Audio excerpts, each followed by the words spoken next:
siguiendo con el tema momentos de segundo orden y utilizando este triángulo isósceles como un ejemplo. Ya hemos calculado en otro video los JX, el momento de inercia JX, el JZ y el momento centrífugo JXZ, y puede ser que nos pidan hallar el momento de inercia con respecto al eje W, que sinceramente si lo haríamos con números sería bastante complicado. Entonces, por eso es que vamos a hacerlo trazando la circunferencia de Moore. La circunferencia de Moore, recuerden que sobre el eje X trazamos primero JZ, de acuerdo a una determinada escala, ¿no es cierto? Luego JX, y donde empieza JX y termina JZ, en ese punto que lo podemos llamar A, trazamos JXZ, que se eleva hacia arriba porque es positivo. 243 centímetros a la cuarta por su escala nos lleva hasta ahí. Y al final es el punto que es llamado polo. Bien, entonces, ese eje W que nos piden calcular el momento de inercia, lo trazamos en la circunferencia con el mismo ángulo. Ese es un ángulo cualquiera, alfa, por ejemplo. 30, 40, el que sea, bueno, lo trazamos ahí. Ese es el eje W por el cual nos piden el momento de inercia del triángulo isósceles respecto de ese eje W que pasa por el origen de coordenadas. ¿Y cómo obtenemos el JW? ¿Qué es lo que nos están pidiendo? JW. Trazamos una tangente por el punto donde el eje W corta la circunferencia. Por ahí. ¿Cómo trazamos la tangente? Y sinceramente a veces no es fácil trazarla. Entonces lo que se hace es, primero, trazamos un radio. Este sería un radio de la circunferencia. Entonces de esa manera es más fácil dibujar una perpendicular a ese radio.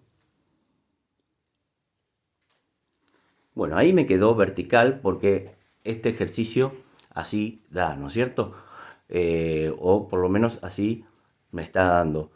Yo lo estoy haciendo a mano alzada, pero no tiene por qué ser ni perpendicular el radio ni horizontal la tangente, ¿no? Entonces, esta es la tangente del eje W respecto de la circunferencia. La distancia entre esa tangente y el polo es JW. O sea, esta distancia, JW. Esa es la distancia, ¿ven? Esto es una cota, entre el polo y la tangente. Ese JW, ese segmento lo medimos, lo multiplicamos por la escala y nos da tantos centímetros a la cuarta. Ahí está. También nos podrían haber pedido hallar el eje conjugado de otro eje dado. Por ejemplo, el eje conjugado de W, o sea, W'. ¿Dónde estaría W'? Eje conjugado de W. Y lo que tenemos que hacer es, donde el eje W cortaba la circunferencia, pasamos una secante uniendo ese punto con el polo y seguimos hasta donde corta de nuevo a la circunferencia. ¿Ven? Desde donde el eje W corta la circunferencia, unimos con el polo y seguimos.